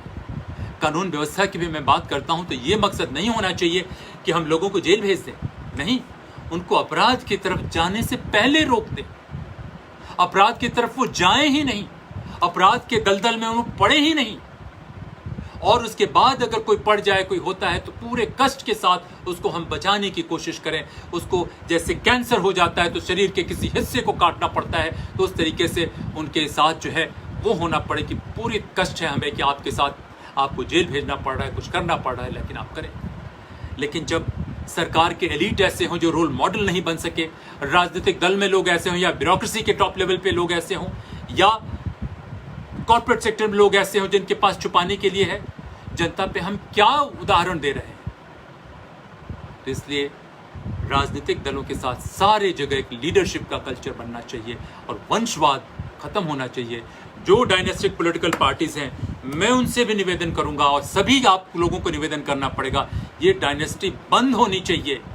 राजा भरत के समय में डायनेस्टी नहीं थी, इसलिए हम लोग इतने मजबूत हुए, और बाद में इतिहास को झूठा बना दिया गया, और जैसे ही राजतंत्र आना शुरू हुआ तब से ही हमारा पतन शुरू होता है। चाणक्य के नॉमिनी जो आए चंद्रगुप्त, बहुत कहानी बना दी गई, वो भी राजा थे। हम तो सारे लोगों को राजा भी बना देते हैं, भगवान भी बना देते हैं, ईश्वर का अवतार भी बना देते हैं। ये नहीं था। जब तक सबसे काबिल या चरित्रवान लोगों को जिम्मेदारी के रूप में ये चीजें नहीं मिलती हैं, तब तक हमारा विनाश होना ही होना है। तो इसलिए राजनीतिक दलों में सुधार बहुत जरूरी है। डिटेल पूरी बात नहीं कही जा सकती है। पूरे भारत तंत्र के ढांचे को मैंने लिख लिया है, और आदरणीय अरुण भाई को और आशुतोष जी को मैं कहूँगा कि मैं रहूँ ना रहूँ, आप हम रहे ना रहे, BSLP रहे ना रहे, भारत तंत्र के बारे में बात होनी चाहिए। इसके बारे में मैं बात करते रहूँगा, लेकिन 4-5 बातें मैं कहना चाहूँगा कि जो सबसे ज़रूरी है वो 4-5 बातें ये है कि कैसे हम जाएं। पहली बात कि राजाओं को या ऊंचे इसमें लोगों को, कम से कम जो उनके खिलाफ कोई बात कहता है, तो ये देखना चाहिए कि ये बात किस मंशा से कही जा रही है। अगर हम अच्छी बातों को आने से बंद कर देंगे तो ये देश का नुकसान होगा, समाज का नुकसान होगा, और भारत का नुकसान सारे ये जो मजदूरों की, जो हमारे मजदूर भाई बहनों की जो स्थिति हुई, ये अचानक नहीं हुई। ये एक खराब प्रशासन व्यवस्था का लक्षण है। जैसे कैंसर हो जाता है तो आपको बुखार आते हैं, आपको बहुत सारी होती है, तो वो बुखार बीमारी नहीं है, बीमारी कैंसर है। और वो कैंसर क्या है? खराब सोच और खराब प्रशासन व्यवस्था। जब कोई भी बड़ी सभ्यता बीमार हो जाती है, गुलाम हो जाती है, तो सभ्यता की सबसे पहले सोच खराब हो जाती है। हमारा आत्मविश्वास, आत्मसम्मान खराब हो जाता है। तो ये चीजें खराब हो चुकी है। तो इस सोच को सुधारने के लिए बहुत जरूरी है कि जो पागल लोग, जो सन के लोग, खास करके वो लोग जो सिर्फ उपदेश नहीं देते, जिन्होंने अपने काम को जिया है, किसी क्षेत्र में क्यों ना हो, अगर वो कोई बात कहना चाहते तो बात सुननी चाहिए। लेकिन हमारे भारत में राजनीति का मतलब पॉलिटिक्स नहीं होता है। राजनीति सुप्रीम पॉलिसी, एक ऐसे अम्ब्रेला की तरफ पॉलिसी जिसमें सारी चीजें फ्लरिश करे, चाहे वो art of science of war हो वो भी फ्लरिश करे। लिटरेचर, उसका मतलब अनर्गल बातें नहीं बोलना, उसका भी मतलब है कुछ चरित्र के स्वास्थ्य, चरित्र, सोच, समाज, इन सब में कैसे हार्मनी लाई जाए, इसको मजबूत करना। तो भारत तंत्र के लिए सबसे जरूरी है कि एक भारतीय दूसरे भारतीयों का सम्मान करे। Every Indian must respect other Indian. दूसरी बात ये कि जो बातचीत होती है वो बहस नहीं, आर्गुमेंट नहीं, वर्बल मिसाइल से एक दूसरे को हराने की बात नहीं होनी चाहिए। वाद और संवाद की परंपरा जिसमें हम खुले दिमाग से बातचीत करें, जो बात सही हो उस बात को सही मानने की कोशिश करें और वही करें जो उचित हो, जो ज्यादा से ज्यादा नहीं, जो सारे लोगों को सशक्त करे। जब भारत में धर्म तंत्र की बात होती है, भारत तंत्र की बात होती है, वो किसी मंदिर मस्जिद में जाने की बात नहीं होती है। वो कही जाती है कि जो आपका किसी गिवन सिचुएशन में रोल है उस रोल को माने। ये जो वंशवाद आया, ये जातिवाद आया, वो हमारी सभ्यता का हिस्सा था ही नहीं। मैं कहता हूं, कैम्ब्रिज हिस्ट्री कहती है कि एक ही घर में, एक ही परिवार के एक ही पिता, उनके कुछ पुत्र कुछ वर्ण में जाते थे अपने कर्मों की वजह से। तो ये बहुत बड़ा फ्रॉड हुआ है। और पश्चिम के लोग, जो पश्चिम का प्रजातंत्र है उसमें जो डायनेस्टी आई है, ये जो राजतंत्र आया, वो तो कम पिछड़े हुए लोग थे, वो ला दिए। मैं कहता हूं कि उनकी भी गलती नहीं है, भारत की गलती है, हमारी गलती है कि हम नहीं गए, हमने भारत तंत्र को नहीं बढ़ाया, हमने भारत तंत्र को विनाश कर दिया। और आज जो है भारत तंत्र को जीने की जरूरत है, और आज भारत तंत्र आता है तो पूरी दुनिया में इसका असर होगा, पूरी दुनिया यहां से बदल सकती है। तो हम एक दूसरे का सम्मान करें, वाद संवाद की परंपरा से रहें। तीसरी बात, जैसे मैंने कहा कि पढ़ाई लिखाई, हेल्थ और नौकरी, ये सभी को मिले। और राजनीति में सुधार की मैं बात कहता हूं, वो सारे ताकत प्रांत या राष्ट्र के स्तर से लेके बहुत से ताकत जो गांव के स्तर के पे हो सकते हैं, गांव के स्तर पे जाए।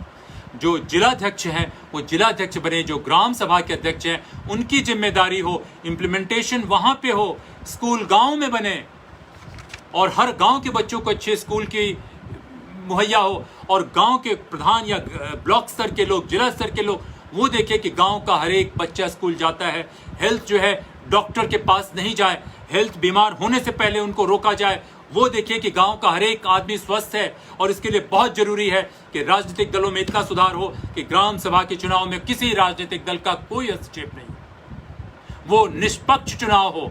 वो ग्राम के स्तर पे लोग चुनाव करने के बजाय एक दूसरे के साथ मिलकर करें तो वो बहुत अच्छा है। राजनीतिक दल अगर भारत को इससे मुक्ति दिला दें कि ग्राम सभा और जिला परिषद के चुनावों से हटा लें और कानून व्यवस्था ऐसी हो, क्रिमिनल जस्टिस सिस्टम ऐसी हो कि सबसे ईमानदार, सबसे वहां का जो गार्जियन होने के लायक हो, जो किसी अच्छे पद से अनुभवी व्यक्ति हो, वही जिलाध्यक्ष बने, पूरे जीवन के लिए नहीं, 2-3 टर्म के लिए, 1-2 टर्म के लिए। तो ये सुधार बहुत आवश्यक है कि विजन ग्लोबल हो, पॉलिसी नेशनल हो, इम्प्लीमेंटेशन लोकल हो। और नेशनल लेवल पे सिर्फ राष्ट्रीय सुरक्षा, डिप्लोमेसी, फाइनेंस, ये बड़ी बड़ी चीजें हों। राज्य का काम हो कि हर एक जिलों में अनइवन नहीं हो, एक की फैसिलिटी दूसरे को दो, दूसरे की तीसरे को दो। ये बहुत जरूरी है। ये तब तक नहीं हो सकता जब तक राजनीतिक दलों में सुधार नहीं होगा, जब तक राजनीतिक दलों से वंशवाद नहीं खत्म होता, जब तक राजनीतिक दलों की फंडिंग ठीक नहीं होती, जब तक राजनीतिक दलों में हर एक लेवल पे टेन्योर फिक्स नहीं होता। राजनीति में कोई आए तो आप ग्राम सभा के चुनाव से शुरू कीजिए, जिला स्तर पे आइए, उसके बाद राज्य पे आइए, तब राष्ट्र पे आइए। राष्ट्र में जो चुनाव लड़ते हैं, सांसद का चुनाव लड़ते हैं, वो किसी न किसी विषय के विशेषज्ञ आ सकते हैं, लेकिन कुछ लोग यहाँ से आए। जैसे ब्यूरोक्रेसी में मैं कहता हूँ कि लोग नीचे से आए हैं, राजनीति में भी ऐसे ही आने की जरूरत है। मित्रों, सबसे पहले सबसे जो जरूरी बातें हैं कि एक हिंदुस्तानी दूसरे हिंदुस्तानी का सम्मान करे।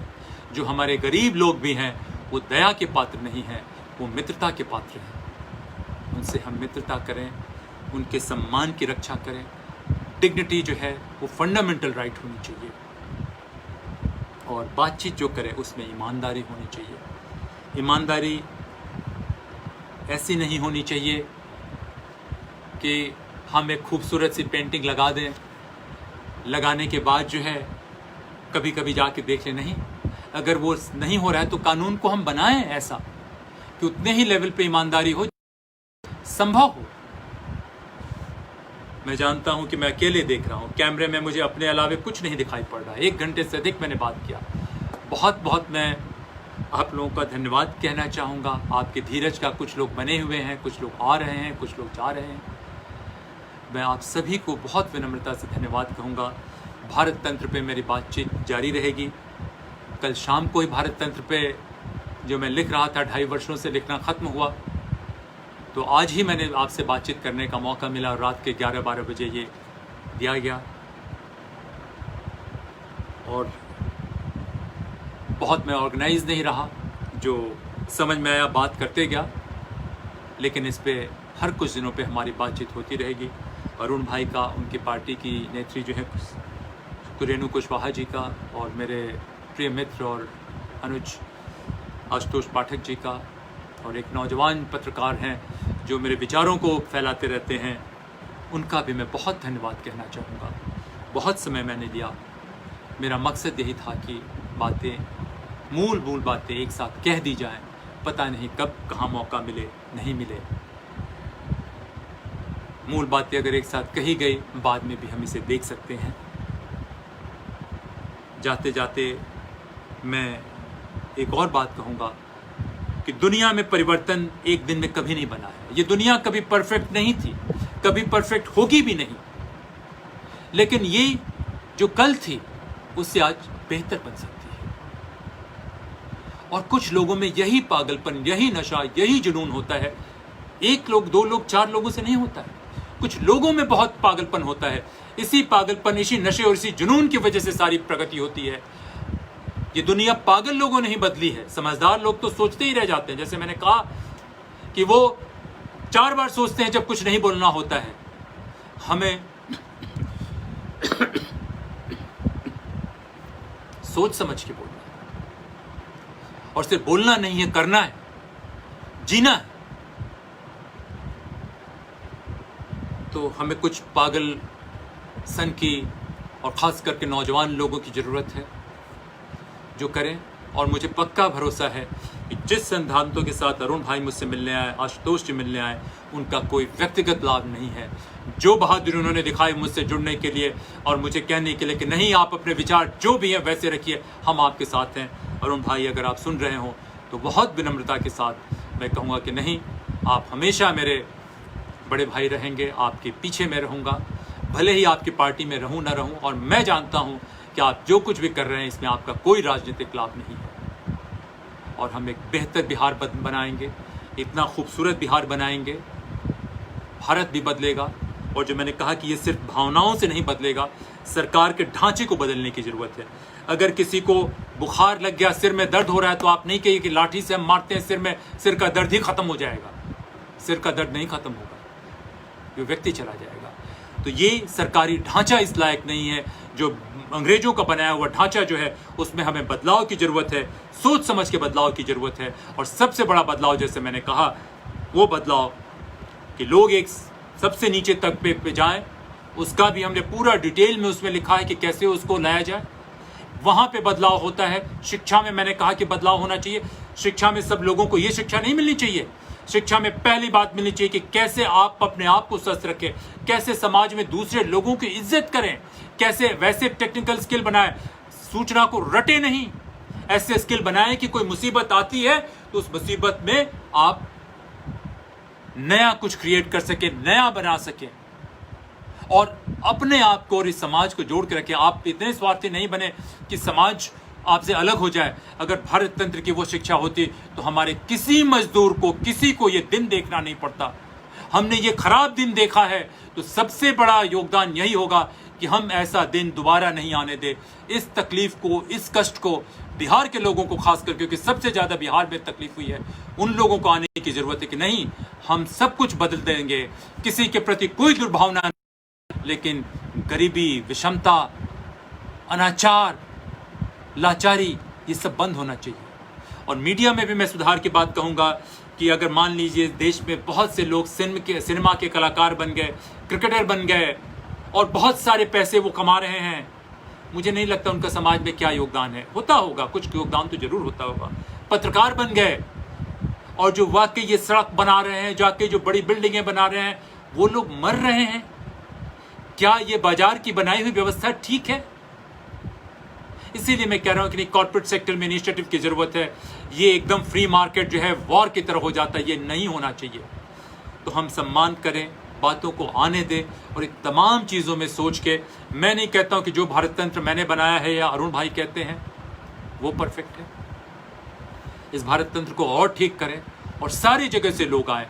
सिविल सेवा में जो लोग हैं, जिनके जज्बे बने हुए हैं, जिनके कलेजे में आज भी आग है, वो भी आए। सामाजिक कार्यकर्ता हैं, वो भी आए। इस पार्टी के हों नहीं हो कोई फर्क नहीं पड़ता, वो भी आए। अक्रॉस द बोर्ड जितने पॉलिटिकल पार्टीज के लोग हैं वो आए और वो अपने एरिया में सुधार की बात करें। हम अगर बहुत अच्छे थे तो हम पे लानत है कि हम इतने खराब हुए कि मामलुकों ने राज किया, हम उनकी सोच बना बैठे, हमारी कंपनी ने राज किया और आज हम यहाँ पे खराब हो गए। नहीं, ये मौका है। आज मेरे जैसे लोग ऐसी बातें कह सकते हैं, सोच सकते हैं। क्यों? कि उन तमाम लोगों ने बलिदान दिया, उन तमाम लोगों ने अपना सब कुछ बर्बाद किया। क्यों? एक बेहतर भारत के लिए उन्होंने हमें मौका दिया कि हम ऐसी बातें सोच सकते हैं। अगर मेरा पुलिस का रिकॉर्ड खराब था, मुझे कभी सिविल सेवा में आने का मौका ही नहीं मिलता, बात खत्म हो गई। उन्हीं पुलिस अफसरों ने जाके कहा कि नहीं, कुछ भी क्यों ना हो जाए, इस लड़के को हमें जाने देना है, सारे रिकॉर्ड वेव हो जाने चाहिए। तो इस समाज में बहुत बड़े बड़े हीरो छुपे हुए हैं। हमारे गुरुद्वारों को भी देखा, कई जगह देखा। इस समाज में अगर कुछ खराब लोग हैं तो मैं उनसे सहानुभूति रखता हूँ। मैं चाहता हूँ कि नहीं, ऐसा समाज बने कि उनकी चीज़ें दूर हों और जो समाज के हीरो हों उनकी पूजा नहीं हो, लेकिन उनको एक नॉलेज तो जरूर करना चाहिए, उनको योगदान तो जरूर करना चाहिए। वही हमारे रोल मॉडल बने रहे। बहुत मैंने आपका समय लिया, बहुत बहुत धन्यवाद। मुझे नहीं पता कि सवाल कैसे पूछा जा सकता है। जिन किसी को सवाल पूछना हो मुझसे सवाल पूछ सकते हैं। जो कुछ भी बोला मैंने अपने हृदय से बोला। ये एक दिन के सोचने से नहीं हो सकता, ये किसी तैयारी किए हुए भाषण से नहीं हो सकता है। तो जो सवाल पूछना है पूछ सकते हैं और मैं हमेशा अवेलेबल हूँ। आज नहीं सवाल हुआ, किसी और दिन पूछिए। और आदरणीय अरुण भाई, बहुत बहुत धन्यवाद। मेरे अनुज, आशुतोष, प्रवीण, मयंक, बहुत बहुत धन्यवाद। और रेणु जी, आपसे भी मिलकर बहुत खुशी होगी। धन्यवाद, थैंक यू।